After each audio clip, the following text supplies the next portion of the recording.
Hello बच्चों, चलिए प्रश्न को पढ़ते हैं और समझते हैं। समीकरण निकाय को आव्यूह विधि से हल कीजिए। और हमें एक समीकरण निकाय दिया हुआ जिसमें तीन समीकरण हमें दी गई है और हमें इसको आव्यूह विधि से हल करना है, अर्थात यहाँ पर एक्स वाई जेड के मान हमें ज्ञात करना है। प्रश्न को हल करने से पहले हम प्रश्न के लिए मुख्य अवधारणा लिख लेते हैं। तो इस प्रश्न के लिए मुख्य अवधारणा जिसकी सहायता से हम इस प्रश्न को हल करेंगे। मुख्य अवधारणा में हम सबसे पहले समीकरण निकाय का व्यापक रूप लेंगे, जिसे मैं यहाँ से लिख देता हूँ। ये होगा a1x b1y प्लस c1z बराबर d1। फिर होगा a2x b2y प्लस c2z बराबर d2। उसके बाद होगा a3x b3y c3z बराबर d3। इस समीकरण निकाय को देखिएगा, यहाँ पर हम सबसे पहले एक अवयव a बनाएंगे जो एक्स वाई जेड के गुणांकों से निर्मित होगा। तो ये बनेगा a1 b1 c1 a2 b2 c2 a3 b3 और c3। ये हो जाएगा। यहाँ पर ये जो अचर है ये हम अवयव b से व्यक्त करेंगे। तो ये होगा d1 d2 और d3। उसके बाद जो चर हैं उन्हें हम उनका जो मैट्रिक्स बनाएंगे या उनका जो अवयव बनाएंगे वो कैपिटल एक्स से व्यक्त करेंगे, जो हो जाएगा एक्स वाई जेड। अब यदि आप ध्यान से देखें तो यदि मैं a का गुणा x से करूंगा तो मुझे b मिल जाएगा। क्या कहा जाए, यदि मैं अवयव a का गुणा किससे करूं, अवयव x से, तो मुझे क्या मिल जाएगा, अवयव b मिल जाएगा। अब यदि मुझे यहाँ से a का मान ज्ञात करना हो तो a का मान ज्ञात करने के लिए मैं इसको ऐसा भी लिख सकता हूँ, a का व्युत्क्रम बराबर, देखिए अगर ये a का व्युत्क्रम निकालना है तो ये हो जाएगा हमारे पास इस प्रकार से। मैं यहाँ से लिख देता हूँ इसको, ये का a का व्युत्क्रम, ये बराबर लगा दिया बच्चों गलती से। यहाँ से अगर a के व्युत्क्रम को इधर a को इधर ले जाएंगे आप, तो ये बन जाएगा a का व्युत्क्रम b और बराबर क्या हो जाएगा x। तो ये जो सूत्र आपके सामने बनाया गया है यही सूत्र है अवयव विधि से हल करने का। तो अब हम दिए गए प्रश्न को लिख लेते हैं। दिए गए प्रश्न में हम क्या करेंगे, a का b का और x का मान ज्ञात करेंगे। तो आप कह सकते हैं हम यहाँ पर यहाँ यहाँ अर्थात हम प्रश्न को हल कर रहे हैं अब, और सीधे सीधे हम यहाँ पर a b और x के मान लिखेंगे। तो सबसे पहले मैं a का मान लिखूंगा। देखो a का मान क्या बनेगा प्रश्न से, वो देखिए आप, यहाँ बनेगा 2 1 1, ये होगा 2 1 1। फिर क्या बनेगा, 1 - 2 - 1, 1 - 2 - 1। उसके बाद क्या बनेगा, 0 3 - 5, 0। उसके बाद माइनस का 3 है, देख लेते हैं, प्लस का ही 3 है बच्चों और माइनस का 5 है, तो प्लस का 3 है और माइनस का 5 है। तो ये तो किसका मान हो जाएगा, a का। इसके बाद b का मान देखते हैं क्या है। b का मान होगा अचर 1 3/2 9, ये होगा 1। उसके बाद 3/2, उसके बाद है 9। उसके बाद हम x का मान भी यहाँ से लिख लेंगे। देखो x का मान क्या बनेगा वो भी हम लिख लेते हैं, इसको पहले बंद कर देते हैं। उसके बाद होगा x का मान, ये हो जाएगा x y और z, ये हो गया। अब हमें सूत्र में अगर मान रखना है तो हमें क्या चाहिए, a का व्युत्क्रम निकालना पड़ेगा। यहाँ पर a का व्युत्क्रम निकालने के लिए हमें उसकी पूरी जानकारी यहाँ पर होना चाहिए। सबसे पहले हम क्या करेंगे, एडजॉइंट a ज्ञात करने का प्रयास करेंगे। क्या करेंगे, एडजॉइंट a ज्ञात करेंगे। उसके पहले भी बच्चों हम पहले इसका सारणिक निकाल लेते हैं, जिससे हमें पता लग जाएगा कि a के व्युत्क्रम का अस्तित्व है या नहीं है। तो इसका सारणिक निकालते हैं। देखो तो सबसे पहले होगा 2, इसकी सीध में पंक्ति और स्तंभ को हटा देंगे, 2 का 5 से गुणा करेंगे तो माइनस माइनस हो जाएगा प्लस का 10 और ये हो जाएगा प्लस का 3। उसके बाद एक का चिन्ह बदल के -1 लिखेंगे, फिर इसकी सीधी में पंक्ति और स्तंभ को हटाएंगे तो ये होगा माइनस का 5 और -0। उसके बाद +1 है ना, पहली पंक्ति से कर रहे हैं इसको हल हम, तो ये हो जाएगा 3 और माइनस का हो जाएगा 0। तो मैं सारणिक a का मान पहले निकाल के बता देता हूँ।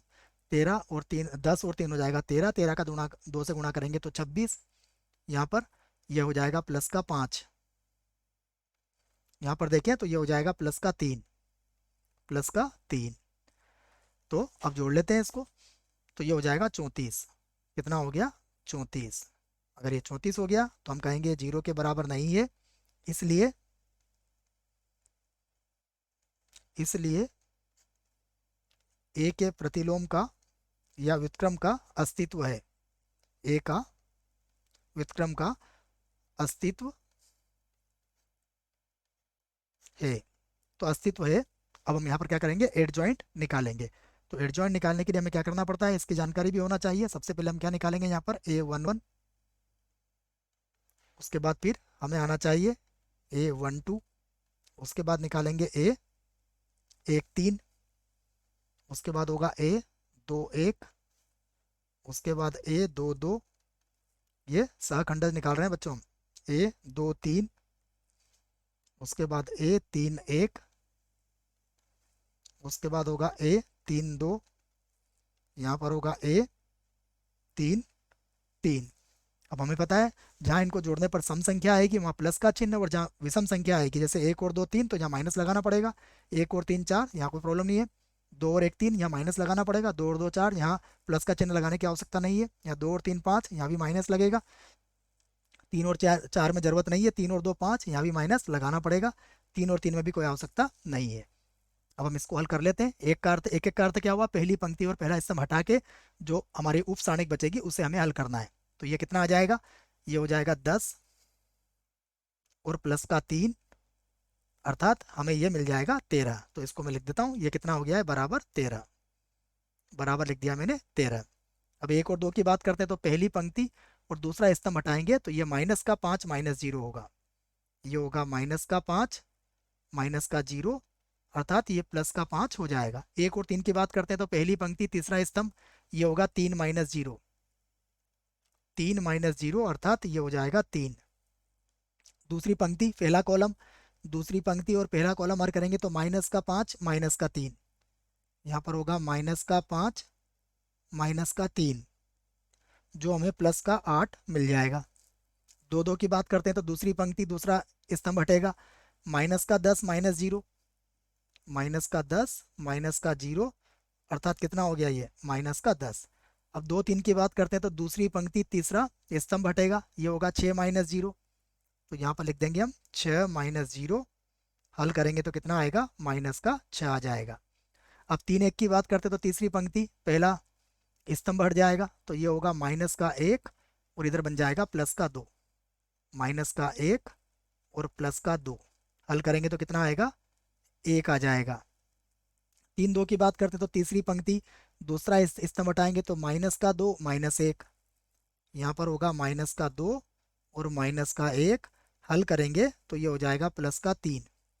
3 3 की बात करते हैं। तो तीसरी पंक्ति तीसरा स्तंभ हटा लेंगे, यहाँ होगा माइनस का 4 माइनस का 1, माइनस का 4 माइनस का 1। हल करने पर कितना आ जाएगा, माइनस का 5। तो यहाँ से अब हम एड जॉइंट ए को ज्ञात कर सकते हैं। देखो यहाँ लिख लेता हूँ मैं, एड जॉइंट ए, एड जॉइंट ए। तो क्या मिला हमें, देख लेते हैं पहले। ये होगा 13 5 3, 13, उसके बाद है 5 और उसके बाद है 3। उसके बाद देखो यहाँ पर है 8 माइनस 10 और माइनस 6, यहाँ पर है 8 माइनस का 10 और माइनस का 6, ये मिल गया हमें। फिर है 1 3 माइनस 5, 1 3 माइनस का 5, और इसका क्या लेना पड़ेगा हमें, परिवर्त, तब हमें एडजॉइंट ए की प्राप्ति होगी। तो ये होगा 13, ये 5 और ये हो जाएगा 3। पंक्ति को स्तंभ बनाना है हमें। यहाँ पर हो गया 8 माइनस का 10 माइनस का 6, उसके बाद होगा 1, यहाँ पर होगा 3 और यहाँ पर होगा माइनस का 5। ये हमने निकाल लिया है। अब यहाँ से हम क्या ज्ञात कर सकते हैं, ए का व्युत्क्रम ज्ञात कर सकते हैं। तो हमें पता है ए के व्युत्क्रम का जो सूत्र होता है वो क्या होता है, ये होता है 1 बटा सारणिक ए,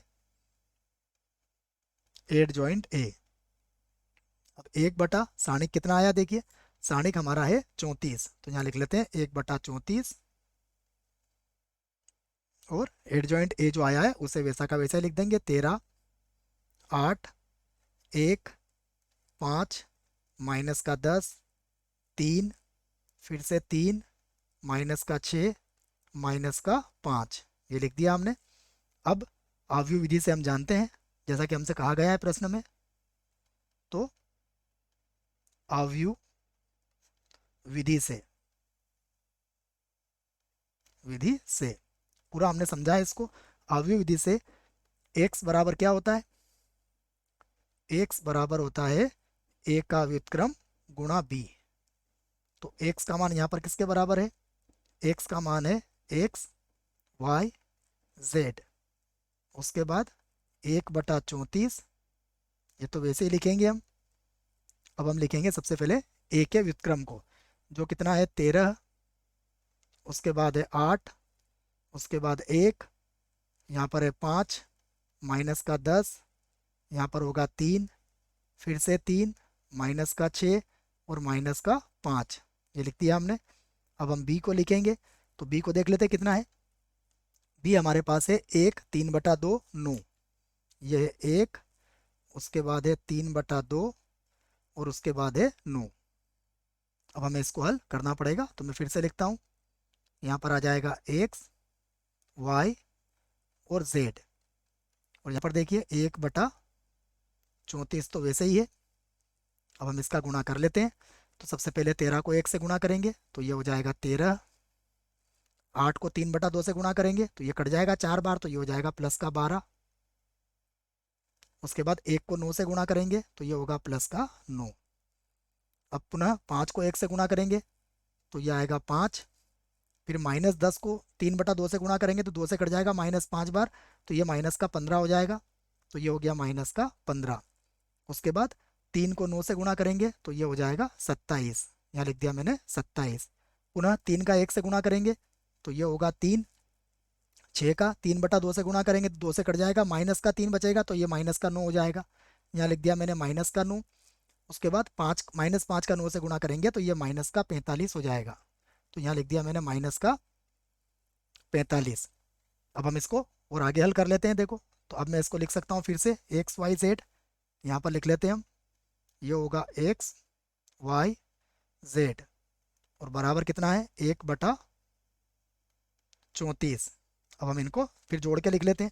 तो देखो 12 और 12 24, 25, 25 और 9 को जोड़ेंगे तो कितना आएगा 34। तो यहाँ पर तो कितना आ गया 34, ये 34 लिख लिया मैंने।